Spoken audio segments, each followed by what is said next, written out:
जब भीम ने दुर्योधन की जगह उतार दी, वह खून से लथपथ होकर रणभूमि पर गिरा हुआ था।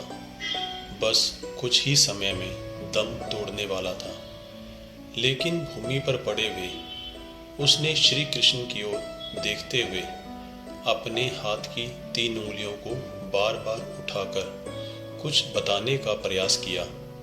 पीड़ा के कारण उसके मुंह से आवाज धीमी धीमी निकल रही थी। ऐसे में श्री कृष्ण उनके पास गए और कहने लगे कि क्या तुम कुछ कहना चाहते हो? तब उसने कहा कि उसने महाभारत के युद्ध में 3 गलतियां की हैं। इन्हीं गलतियों के कारण वह युद्ध नहीं जीत सका और उसका यह हाल हुआ है। यदि वह पहले इन गलतियों को पहचान लेता तो आज जीत का ताज उसके सिर पर होता। भगवान श्री कृष्ण सहजता से दुर्योधन से उनकी 3 गलतियों के बारे में पूछा तो उसने बताया कि पहली गलती यह थी कि उसने स्वयं नारायण के स्थान पर उनकी नारायणी सेना को चुना। यदि नारायण युद्ध में कौरवों के पक्ष में होते तो आज परिणाम कुछ और होता। दूसरी गलती उसने यह बताई कि अपनी माता के लाख कहने पर भी वह उनके सामने पेड़ के पत्तों से बना लंगोट पहन कर गया। यदि वह नग्न अवस्था में जाता तो आज उसे कोई भी योद्धा परास्त नहीं कर सकता था। तीसरी और अंतिम गलती उसने की थी वो थी कि युद्ध में आखिर में जाने की भूल। यदि वह पहले जाता तो कई बातों को समझ सकता था और शायद उसके भाई और मित्रों की जान बच जाती। दुर्योधन की सभी बातें सुनकर श्री कृष्ण जी ने विनम्रता से दुर्योधन की सारी बात सुन उन्होंने कहा, तुम्हारी हार का मुख्य कारण तुम्हारा अधर्मी व्यवहार और अपनी ही कुलवधू का वस्त्र हरण करवाना था। तुमने स्वयं अपने कर्मों से अपने भाग्य लिखा। श्री कृष्ण कहने का तात्पर्य यह था कि तुम अपनी इन गलतियों के कारण नहीं हारे, बल्कि तुम अधर्मी हो इसलिए हारे। भगवान श्री कृष्ण ने कहा, मैं कौरवों के साथ कभी नहीं होता। यह उनकी ही लीला थी कि दुर्योधन ने उनकी जगह उनकी सेना को मांग लिया। दूसरी बात यह थी, दुर्योधन का शरीर वह गुप्त अंग जो वज्र के समान हो जाता तो भी उसे मारने की युक्ति ढूंढ ली जाती। सबसे कठिन मारना तो जयद्रथ को था, फिर भी उसे मारा।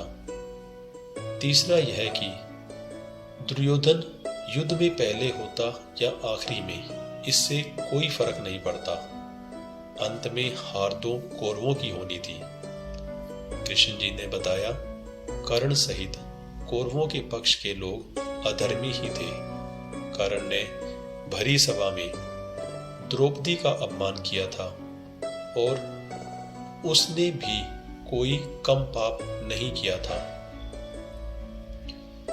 अब सवाल यह उठता है कि कौरवों के पक्ष में गुरु द्रोणाचार्य और भीष्म जैसे ज्ञानी ध्यानी कई महारथी लोग थे, फिर भी उनके पक्ष को अधर्मी क्यों कहा गया? दरअसल जो सत्य का साथ देता है उसे धर्मी और असत्य का साथ देता है उसे अधर्मी कहा जाता है। भीष्म पितामह निश्चित ही विद्वान थे, लेकिन उन्होंने धर्म का साथ न देकर वचनबद्ध होने के कारण सिर्फ सिंहासन का साथ दिया। भीष्म ने अंबिका की भावनाओं को कुचलकर जो कार्य किया वह अमानवीय था। भरी सभा में जब द्रौपदी को निवस्त्र किया जा रहा था तो भीष्म पितामह चुप बैठे थे। भीष्म ने जान बूझते दुर्योधन और शकुनी की अनैतिक और छलपूर्ण खेल को चलने दिया। भीष्म ने ऐसे कई अपराध किए जो किसी भी तरह धर्म द्वारा उचित नहीं थे। गांधारी धृतराष्ट्र से विवाह नहीं करना चाहती थी, लेकिन भीष्म ने अपनी शक्ति का दुरुपयोग कर गांधारी का विवाह धृतराष्ट्र से करवाया था। गांधारी के लाख समझाने के बावजूद भी धृतराष्ट्र ने अपने ससुर और उसके पुत्रों को आजीवन कारावास में डाल दिया था। मृत्यु से पहले गांधारी के पिता सुबाल ने धृतराष्ट्र से शकुनी को छोड़ने की विनती की, जो धृतराष्ट्र ने मान ली थी। दुर्योधन एक अधर्मी सोच का व्यक्ति था। उसकी जिद, अहंकार और लालच ने लोगों को युद्ध की आग में झोंक दिया था। इसलिए दुर्योधन को महाभारत का खलनायक कहा जाता है। द्रुतकीड़ा में पांडवों के हार जाने पर जब दुर्योधन भरी सभा में द्रौपदी का अपमान कर रहा था, तब गांधारी ने भी इसका विरोध किया था। फिर भी दुर्योधन नहीं माना। यह आचरण धर्म विरुद्ध ही तो था। जब दुर्योधन को लगा कि अब तो युद्ध होने वाला है, तो वह महाभारत युद्ध के अंतिम समय में अपनी माता के पास नग्न खड़ा होने के लिए भी तैयार हो गया। महाभारत के युद्ध के अनाचार अत्याचार के किस्सों से भरे पड़े हैं। पांडवों को बिना किसी अपराध के उनसे ही तो जलाकर मारने की योजना की मंजूरी दी थी। यह सुनकर दुर्योधन को अपनी असली गलती का एहसास हो गया था।